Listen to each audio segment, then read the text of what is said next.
Geez, Dad, not the car again. Oh, happens all the time with old Betsy. Have you checked out Carvana yet? They have thousands of cars for under $20,000. But do those thousands of cars have personality like old Betsy? Betsy's held together by tape, and there are raccoons living in the engine. Psh, it's a family car.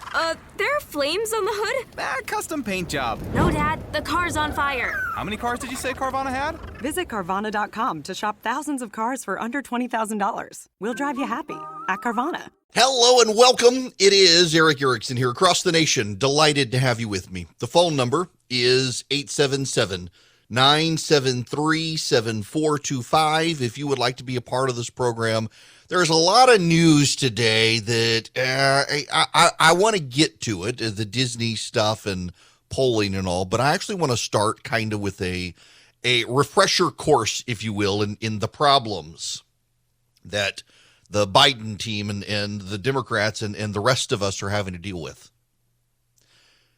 The reason the polling for the president is as bad as it is because presidents get credit and blame for the economy. And out of the gate, I think as a matter of intellectual honesty, I got to say, I have long maintained presidents of the United States are not largely to blame. They can make things worse, and I do believe Biden has with some of his policies. They were warned about the COVID spending package and how it would contribute to inflation. They denied that. They decided that they could rethink things. And the fallout has a lot to do with the Biden administration thinking they could change this. We've got a series of economic problems in the country, all of which are caused by different policy solutions and different policy problems, including global problems and solutions relating to COVID, the shutdowns, the lockdowns, the supply chain issue in large part has to do with COVID more than anything else. The supply chain problems are impacted by COVID. It's not really Biden's fault. The problem is this president campaigned saying who could fix it all. And you can't fix things that are outside your control. But in a campaign, your campaign tends to lack humility, regardless of who you are. And the result is you make promises, and voters expect you, if you're going to make the promise, live up to the promise. And they can't live up to the promise. Now, there's something else going on here as well, and there's a dynamic here that I think you've got to understand. And I need to lay out some history for you. The Jimmy Carter team, actually, you know what? Let me go back before that, and let me give you a little history here to put everything in context. So you had in 1960, Dwight Eisenhower was term limited, and his vice president ran for president. You've probably heard of him. His name was Richard Nixon. And Richard Nixon was not a charismatic guy, not good on television. Television was a new thing. Televised presidential debates were a new thing. There's that old anecdote that people who listened on radio thought Nixon won. People who watched on TV thought Kennedy won. Kennedy won. Now, Kennedy won because it was one of those few elections where there probably was a close enough election and enough hanky-panky in Chicago and Texas that it's arguable that Nixon should have won the race, but he didn't. And we moved on. And Kennedy became president. He was the young, I mean, the old people in the media now were young people then. And they get priapism thinking about the Kennedy days between Bobby Kennedy and John F. Kennedy. They absolutely adored him. They loved him. It was a new world. It was a new way of thinking. It was a new time to move forward. And then Kennedy is assassinated. And you have Lyndon Baines Johnson. And Johnson was a old school Texan leader of the Senate, master of the Senate, knew how to get things done, becomes president, is not a nice person. And ultimately, with the Vietnam situation inherited by Kennedy that he escalates, he's thrown out of office. And you have this young, angsty, progressive wing of the Democratic Party that surges forward, trying to take over power, and they are stopped by who? Richard Nixon.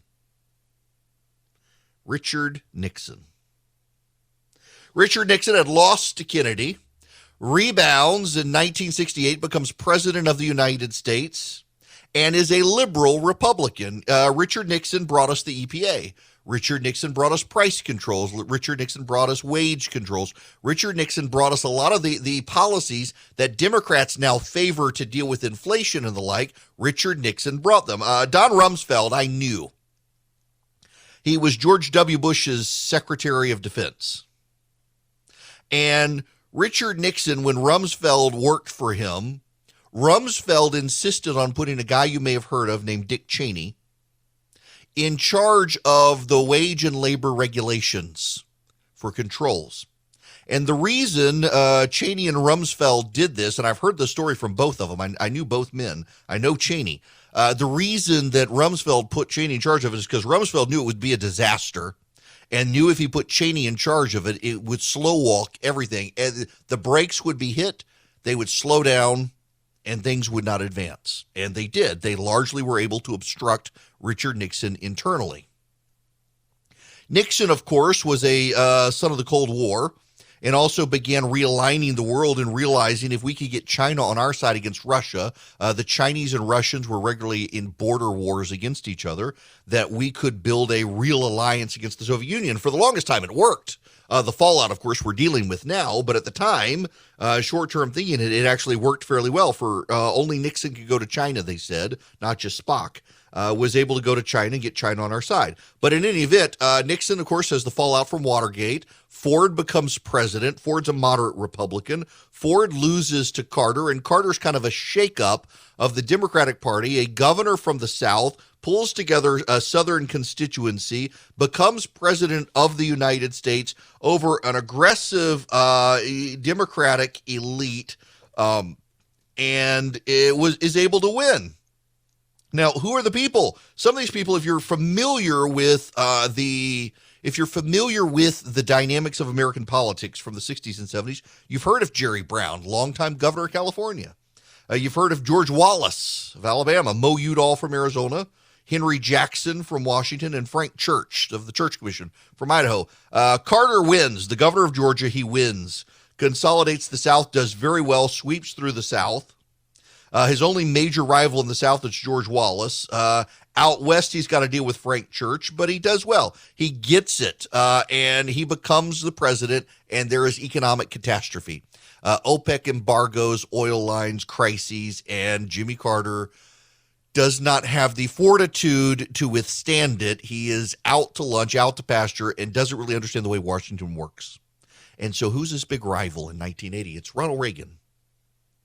And Reagan comes in and he's got this thing that George H.W. Bush in the Republican primary challenged him on called voodoo economics. And Reagan's ideas are, what's his name? His idea is supply side economics.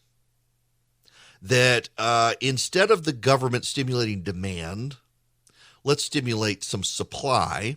Let's increase the availability of cash in the economy through the free market, through deregulation, through the cutting of taxes, increase people's available supply of their own money, not making new money, but people's access to their own money through cutting taxes, and the economy would take off. And Ronald Reagan's tax plan set in a 30 to 40-year economic boom in the United States. Now, you got to understand that the Republican moderates tried to contain it. They had Howard Baker run. They had Bob Dole run. They had George H.W. Bush run. All of them were running to stop Reagan. And in fact, I remember I had to write a paper on this one time. They literally were openly trying to stop the conservatives. They were trying to stop the conservative momentum of Ronald Reagan, and they failed. And the compromise was George H.W. Bush as his vice president. They thought he would have some moderating influence. Nancy Reagan had a more moderating influence than George H.W. Bush did on Ronald Reagan, and Reagan was beloved. George H.W. Bush was one of the very few men in American history to win a third term for an incumbent president's party.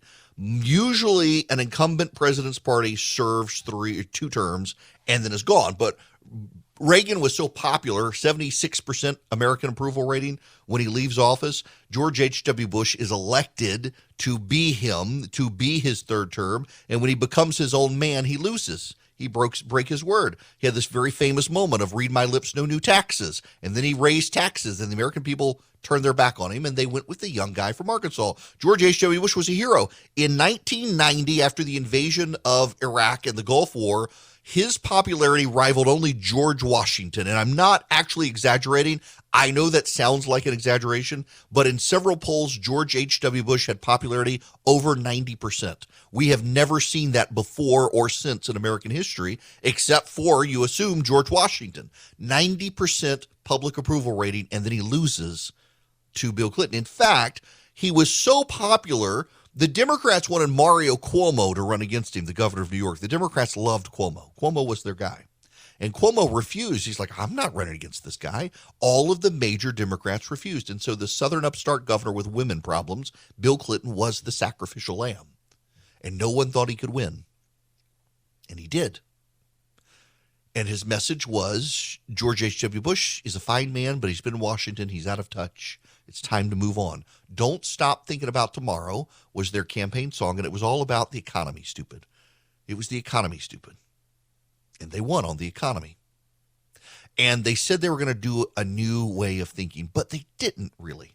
They didn't really change the way they think. Now, they certainly used Democrat thinking, not supply-side economics like Reagan, but there was a new Democratic leadership, was the moderate Democratic group, and the yellow dogs, or the blue dogs, rather, of the South, who were conservative Democrats. And then Clinton was such a morally flawed, failed person. Southern Democrats who were already turning towards Republicans, they flipped dramatically. And the Republicans began to take up office. And in 1994, for the first time in 40 years, Republicans took control of the United States House of Representatives. Let me say that again. For the first time in 40 years, Republicans took over in 1994 and have largely controlled Congress ever since, with just a few Democratic years here and there. It was a major reversal and realignment in the country because of Bill Clinton, who went on to win a second term, and the Republicans held on. Then you had the 2000 race. George W. Bush comes in, and then Democrats get Barack Obama. And Barack Obama is a progressive's progressive. He comes in against gay marriage, ultimately supports gay marriage, is pro-abortion. Socially, he's a progressive, but he's still kind of a run-of-the-mill Democrat when it comes to economics. Trump, of course, comes in, is deeply disruptive, but Trump aligns himself with a bunch of people in the Republican Party who are status quo Republicans. They're supply-siders, the run-of-the-mill economic policies, and frankly, if I were to give you a list of things that happened in the Trump administration, politically, substantive policy-wise, not the rhetoric, not the mean tweets, but the actual policies accomplished, and I were to give you those, you wouldn't be able to tell which Republican put those forward. They were run-of-the-mill Republicans, and this is something people forget. And all the outrage over Donald Trump, the man, Donald Trump's presidency was a pretty typical Republican presidency in terms of policies advanced. And all along the way, there's this thing happening in the undercurrents. Democrats, they got Bill Clinton, and Bill Clinton betrayed their progressivism to become a run-of-the-mill economic Democrat, pro-business Democrat. Barack Obama then comes in. And Barack Obama starts out as this progressive hard charger, bust the unions, break up the big companies, and he turns out to be a run-of-the-mill Democrat, pro-business Democrat. Well, now progressives finally have Joe Biden. Joe Biden, an 80-year-old who clearly has mentally diminished, and I don't mean that critically, it's just true. You talk to anyone privately who knows Joe Biden, he's not the same Joe Biden of just 4 years ago. And the progressives have embedded themselves within the Democratic apparatus. It was going to be Hillary Clinton. She was going to right the wrongs.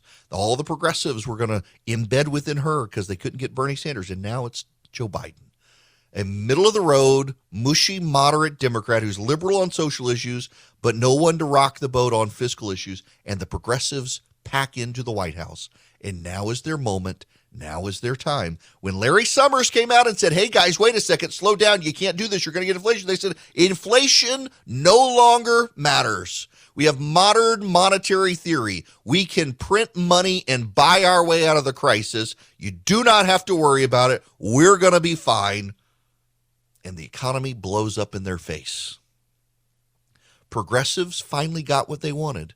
They got a presidency that they could dominate, they could control, and not just on social stuff, which they always get, they could control on economic stuff as well. The progressives could set the economic policies of the United States and push the legislation that they want. And now they're roadblocked in Congress, but they're getting their way on the executive side. And what's happening?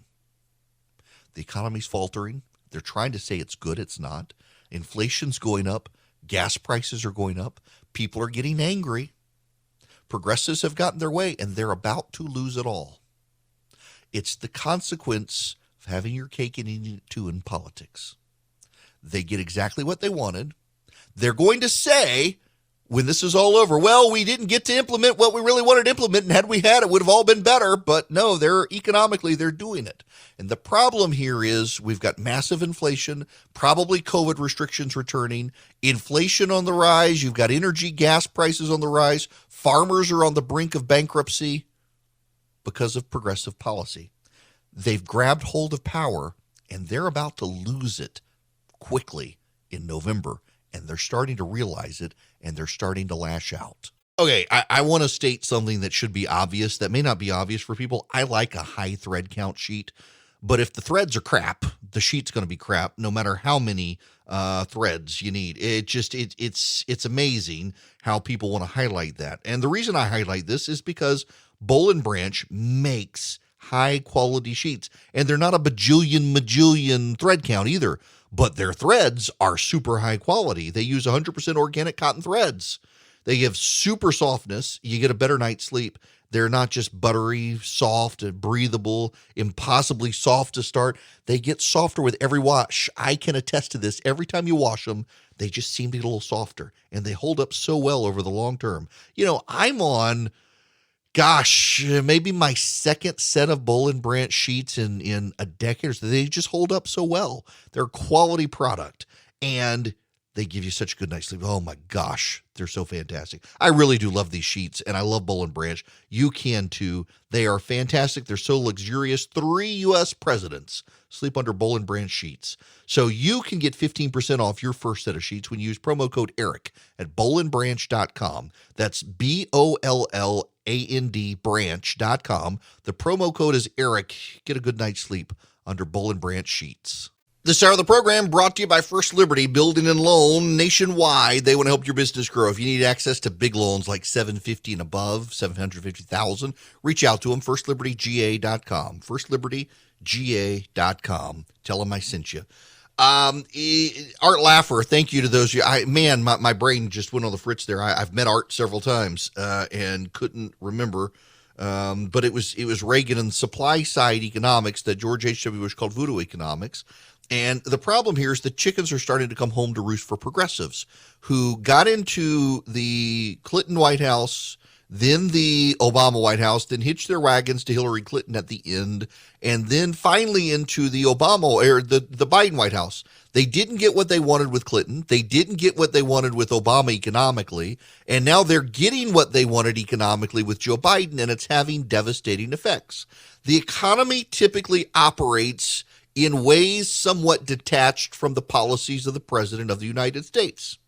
But when you come in with something new and shiny, new economic theory that's never been tested, and you decide to apply it, you get to carry the bag for the economy. The reason we can say in the past that presidents are somewhat detached from the economy is because they use the standard Adam Smith economic textbooks, or they would go Keynesian if they were Democrat, but one way or the other, you kind of knew what you were getting. This is untried and untested modern monetary theory that the progressives have embraced and deployed within this White House genuinely argues that because major economies have fiat currency, they can spend their way out of their problems. Debt and deficit doesn't matter. That if there is inflation, you raise taxes on the wealthy to curtail their spending, and otherwise you just print money. Now, basic economic theory that's been settled going back to Diocletian in the Roman Empire. is that the more money you generate into your economy, the more value, the less value your currency has. See, the Romans didn't have a name for it. They knew there was a problem. The Romans didn't have enough gold and silver to pay their soldiers. So they started mixing it with other minerals, literally devaluing the gold and the silver coinage and printing enough of it, and it caused prices to go up. And they really couldn't figure it out until Diocletian's regime and then into Constantine started realizing we need to actually bring back an actual silver Roman currency and an actual gold Roman currency and not mix it with other metals. When they did that, prices went down. They didn't have the term inflation for it. They didn't really understand what was going on, but it finally made sense to them over time. The more we throw cheap coinage in, the cheaper the more expensive things get at the market. We've known this forever, but the progressives want to forget it all. Welcome back. It is Eric Erickson here. The yield curve, we need to talk about it. The yield curve, now listen, out of the gate, I'm trying to explain the basic economic problems that the Biden administration has run into, and they're starting to own this stuff. They're going to have to own it because they decided to use new rules. Democrats, by and large, have been Keynesian economists. They want to spend a lot in a recession or in an economic downturn to get the economy back. Republicans tend to be supply-siders now from the Laffer curve of you lower taxes. That means you put more, without printing more government money, you're allowing people to have more of their money. And some people call it trickle-down economics. George H.W. Bush called it voodoo economics till he became the vice presidential nominee. And it actually makes a lot of sense when you think about it, though Democrats hate it. If you lower taxes, you allow people more of their own money, and those people then take their money and put it into the economy, and it creates jobs and opportunity. The Democrats believe that you can raise taxes on the rich and then take that money and redistribute to others and spend a lot of money to stimulate the economy, the demand side of it. I like the Republican side better. I think it makes a lot of sense. Democrats are ideologically predisposed to not liking it, but it set off the economic expansion of the Reagan administration that lasted all the way really up until the Bush-Obama era. Reagan put so much in place to restructure the tax code and the like to make it easier to do business in the country. But progressives have been resentful of this the whole time. And now into the Biden administration, you have the rise of Elizabeth Warren and others.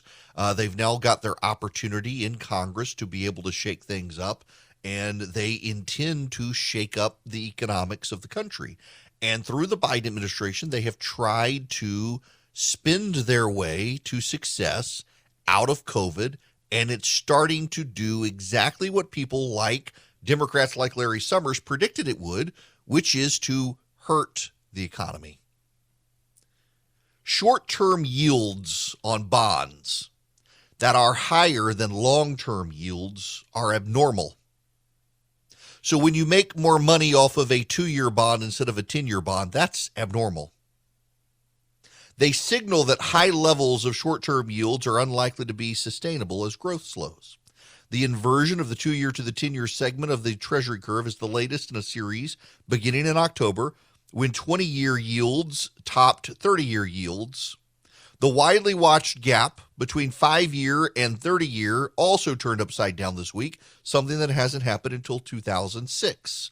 The U.S. two-year yield briefly exceeded the 10-year yield on Tuesday for the first time since 2019, inverting yet another segment of the Treasury curve and reinforcing the view from the Federal Reserve tax or interest rate hikes are going to cause a recession. Now, this sounds like gobbledygook to a lot of people. I understand this. And I don't always get it right, and I gotta talk to people about it. But here's the basic idea. That your yields, how much money you get, how much the interest rate is, how much your bond will pay you back over time. When the 2-year bond rate changes to a higher rate than the 10-year rate, when the 20-year rate winds up being higher than the 30-year rate, when the 10-year rate winds up being higher than the 30-year rate. What you're starting to signal is that people think that long-term the economy is going to go down. So when the yields change and the 2-year yield is higher than the 10-year yield, is higher than the 20-year yield, is higher than the 30-year yield, that's a warning sign for people on Wall Street and in economics that a recession is probably about 2 years away. The last time this happened was 2006. And in 2006, the yield curves flipped. We've never seen a recession in this country without the yield curve flipping. And typically, when the yield curve flips, we got 2 years before the recession happens. And in 2019, the yield curve flipped for less than a day. It flipped and then it righted itself. And a lot of economists dismiss that and says, well, if it righted itself within the same day, it's no big deal. But the short-term yields are now higher than long-term yields and have been for more than a day. And this hasn't happened since 2006, which means recession's coming. Historically, it means recession's coming. Concern has mounted, this is from Bloomberg, concern has mounted that Federal Reserve policy tightening will reduce consumer spending and business activity. Unlike the last occurrence, the U.S. Central Bank is battling the highest inflation rates in a generation, which is fueling speculation that circumstances will require a more dramatic adjustment in policy rates with more painful consequences. The Fed raised its benchmark rate by a quarter point this month from near zero and is widely tipped to do more. Futures traders are pricing an equivalent of 8 additional hikes this year, with only 6 more meetings scheduled in 2022. Y'all, a recession will be here within the next 2 years. The economy will slow down. We may get stagflation. We may get back to the Jimmy Carter era. And this is all because Democrats were warned by mainstream Democrat economists that if you dump this much money into the economy, you're going to overheat the economy and get inflation, and it's not going to be good. And the policy-making Democrats of today, fueled by the progressive left, said the old rules no longer apply. Y'all shut up and take a back seat. We're the new kids on the block, and we got new economic rules. And the new economic rules never worked. It was just a big bag of crazy pushed by people like Elizabeth Warren and Alexandria Ocasio-Cortez. Did not work.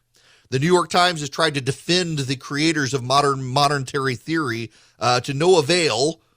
And now it was a woman who came up with the idea. They're like, it's just sexist to disagree with me. No, it's economically unsound to just throw that much money into the economy. Everyone's known it. Gone back to the Roman days of the Roman Empire, everyone has known you can't do that. And you people thought the rules no longer apply. And therein lies the problem for the Democrats. It is still the economy stupid. The old rules still apply. The old rules may get a new veneer. The old rules may get some polishing. The old rules may get some refining, but it doesn't mean they go away.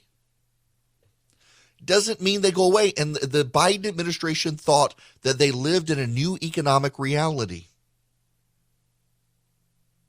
Now, they got other problems as well. You got the war with Ukraine. Fertilizer prices are going up. Farmers are on the brink of bankruptcy because fertilizer prices are getting so high. And now there's a massive border surge coming. Homeland Security is preparing for a massive wave of illegal immigrants coming into the country. In fact, they are already starting to let illegal aliens go because they're so understaffed and overcrowded at detention facilities along the border. Here's Fox's Bill Malugin down at the southern border. Take a look at this video right here. This is video from Representative Tony Gonzalez's office yesterday showing 300 illegal immigrants being mass released by the federal government at an NGO here in Eagle Pass. This NGO is taking in several hundred migrants every single day after they're released by the feds. Again, they're running out of capacity here in Del Rio sector, and they've been dumping these migrants in local communities, small towns like Uvalde, Carrizo Springs, Del Rio, Eagle Pass. They're just dumping them there. this is going to be a problem for Joe Biden and the Democrats. It really is going to be a problem, an economic problem. It's going to be a continued disaster for them. And I want to be honest with you. Sometimes you just dealt a bad hand in politics. Sometimes things go badly for you. I kind of feel bad for some of the moderate Democrats. I know, but just hear me out here. These are the people, you've got a number of Democrats who warned Joe Biden not to go along with the progressives. They warned him you might need to get rid of your chief of staff, Ron Klain. They warned him not to spend that much money. They warned him not to spend so much political capital on Build Back Better. And they were ignored. And they are going to pay the price. They are the ones who are going to get hurt. They are the ones who are going to lose. And I'm fine with that. It'll get us, the Republicans, back into the House and Senate. But I do kind of feel bad for them. They're realizing just how bad it's getting. And the reality is sometimes you can't catch a break in a campaign. Sometimes you run bad candidates. I've known bad candidates. My gosh, I've seen my share of bad candidates. When I ran campaigns, I kind of felt bad in situations where I could see somebody. I was very thankful I didn't have this situation. I was not one of those guys who worked at a campaign firm. I kind of picked and choose the candidates whose races I want to run. They were mostly friends of mine. But I know people who work for campaign firms where candidates would come in the door, pay the retainer, and you'd run their campaign. And they sucked. Oh, my gosh. They suck so bad. And the candidates are terrible. They don't know what they're doing. Sometimes you're dealt a bad hand. Sometimes it's the candidate. But oftentimes, more likely than not, in this age, particularly with an incumbent candidate, it's not the candidate that's the problem per se. It's the environment in which the candidate's running. A lot of Democrats are going to lose in November. I got data. We're going to talk about Disney in a little bit, but then we're going to get into this data on the Democrats. It's bad. And it's not really them. It's other Democrats causing them problems. It's the moderate Democrats standing in the shadow of the squad and Joe Biden. And even Joe Biden and the squad are dealing with the economic turmoil of COVID, some of which they exacerbated by too much spending, but also the supply chain crisis, which increasingly is a Chinese-made problem. The Chinese are going back into lockdown, and so the Chinese, by going back into lockdown, they're causing economic calamity around the world. They're causing supply chain shortages. I got some data on how many ports are backed up and how many supplies are slow. We'll get to that. But this is the environment in which the Democrats run. It's very much like in 2006.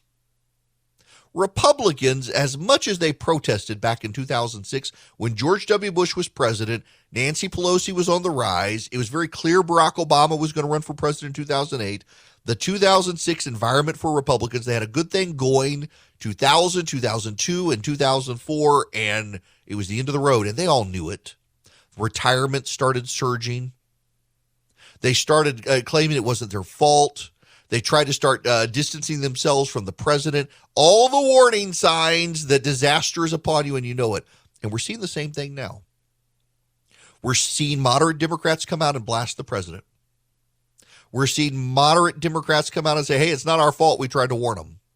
We're seeing a massive rise in retirements for Democrats. It's the environment. You have high inflation, high gas prices. Taxes are going to go up on the wealthy if the Democrats have their way. You've got global instability. And now, Tony Fauci's out there saying we may have to go back into lockdown again. That's not going to go over well. Also from Bloomberg, U.S. households face $5,200 inflation tax this year. Inflation will mean the average U.S. household will have to spend an extra $5,200 this year, $433 per month, compared to last year for the same consumption basket, according to estimates by Bloomberg Economics. The excess savings built up over the pandemic and increases in wages will cushion those costs and allow spending to expand at a decent pace this year, but accelerated depletion of savings will increase the urgency for those staying on the sidelines to join the labor force, and the resulting increase in labor supply will likely dampen wage growth. It's a damned if you do, damned if you don't scenario out there. This is the environment in which the Democrats run. And a lot of it has to do with their own policies getting us here. But a lot of it is out of their control. A lot of it is because we live in an integrated global system. The Republicans need to be prepared to take advantage of this beyond just the cultural issues. They've got to have some economic plans as well. But right now, they don't have to do anything. All the Republicans have to do is say, hey, guys, we're not them. And they'll win. Oh, well, that's sad. Welcome back. It's Eric Erickson here. We're having some phone issues. We're working on them, so we'll deal with that. But yeah, this is breaking news. It just came across the wire. Bruce Willis is retiring. He's been diagnosed with aphasia. If you hadn't heard of aphasia, it's a degenerative brain condition and robs you of your ability to communicate. Gosh, that's sad. You wind up not being able to speak right or understand language over time. Oh, gosh. Prayers for Bruce Willis. I finally introduced my kids to Die Hard. It is the greatest Christmas movie of all time. And it was also the first R-rated movie I ever saw. So when I was my son's age, he's 13. When I was 13, my older sister and her boyfriend wanted to go see Die Hard. And they were babysitting me. So they had to take me to the movie theater to see Die Hard. First R-rated movie I ever saw. And my gosh, to this day, it's one of my favorite movies. It's just fantastic. So I finally, when my kid hit 13, I was like, well, let's show my 13-year-old Die Hard, because I was 13 when I saw, wow, that kid loves him some Die Hard. Oh, you can condemn my parenting if you want, but that's okay. It's a good movie. In other news, the Republican Jewish Coalition is endorsing Jennifer Strahan.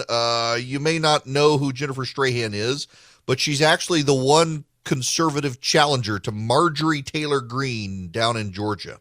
They've redrawn Marjorie's congressional district. It gets a little more of the suburban Atlanta area. There are lots of people hoping that Greene will go away, and Madison Cawthorn as well. In his, okay. Have you all heard the Madison Cawthorn stuff? I've never heard of what a key bump is. Apparently that's something having to do with snorting cocaine. How does he know what it is if he doesn't engage in it? I mean, the Madison Cawthorn sounds like a guy who went to a cocaine-fueled orgy and is now telling me, I got invited to this. Of course I wouldn't go. There's no way. I mean, what's that? He who smelt it, dealt it. I feel like that with Cawthorn and that nonsense. That guy, good grief, openly bragged that he wasn't going to hire a policy team for his office, just a comms team, and it shows. Can't we just have all the clowns on the Democratic side? Marjorie Taylor Greene, the clown from Georgia. She's got a challenger named Jennifer Strahan. The Republican Jewish Coalition is endorsing her against her. She's a viable conservative challenger. She's actually a pretty credible Trump supporter, but she's not crazy, which hopefully means she can win. But I don't know. I was driving through North Georgia a couple of weeks ago, and there were Marjorie Taylor Greene signs in a lot of yards.